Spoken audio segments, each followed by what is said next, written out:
Vous marchez dans le centre de Lisbonne. Sous vos pieds, pourtant, une autre ville existerait.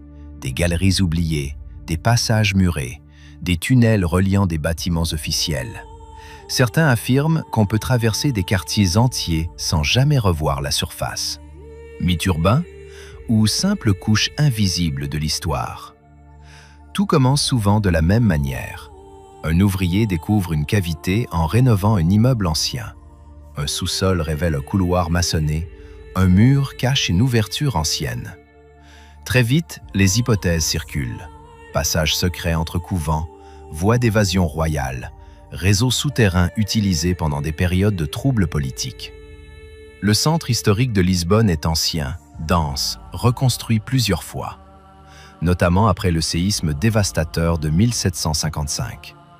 Chaque reconstruction superpose une strate. Et plus une ville accumule les couches, plus l'idée d'un réseau caché devient séduisante.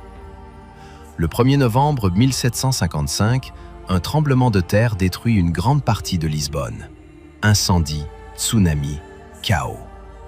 La reconstruction, menée sous l'autorité du marquis de Pombal, transforme profondément la ville. Le quartier de la Baixa est redessiné selon un plan rationnel et moderne pour l'époque. Mais sous cette nouvelle architecture subsistent des structures plus anciennes. Égouts, caves, galeries techniques.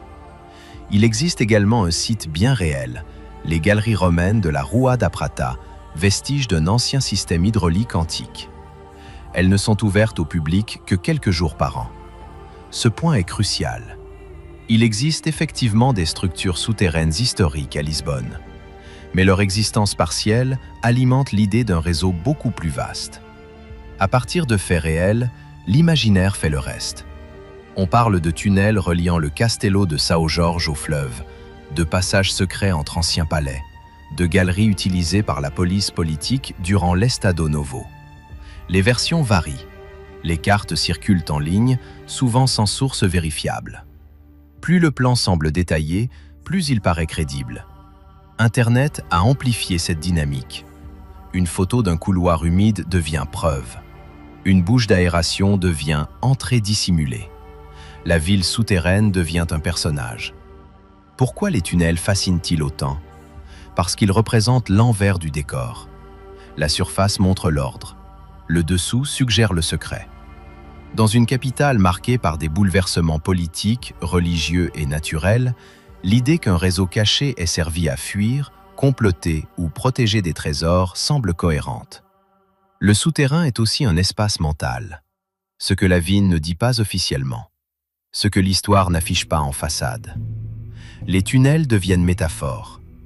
Alors, existe-t-il un réseau secret traversant toute Lisbonne? Aucune preuve sérieuse ne confirme l'existence d'un système continu reliant les principaux monuments. Ce qui existe, des galeries romaines documentées, des caves interconnectées dans certains quartiers anciens, des infrastructures techniques modernes, des souterrains liés à des bâtiments spécifiques, mais pas de villes parallèles cohérentes et secrètes. Les tunnels attribués à des usages clandestins sont rarement appuyés par des archives fiables. Le cerveau humain adore combler les espaces invisibles avec des récits, surtout lorsqu'il s'agit d'une capitale ancienne, reconstruite après une catastrophe majeure. Le mythe prospère dans les zones inaccessibles. Imaginez que vous trouvez une trappe derrière une porte condamnée. Un escalier descend. L'air devient plus frais. Le bruit de la ville disparaît. Peut-être que vous arrivez simplement dans une ancienne cave. Peut-être que vous découvrez un couloir muré depuis des siècles. Les tunnels secrets de Lisbonne ne forment probablement pas un réseau mystérieux sous toute la ville. Mais Lisbonne est une cité stratifiée, et chaque strate conserve des fragments oubliés. La prochaine fois que vous marcherez sur les pavés de la Baixa, posez-vous une question simple. Et si la ville que vous voyez n'était que la moitié de l'histoire?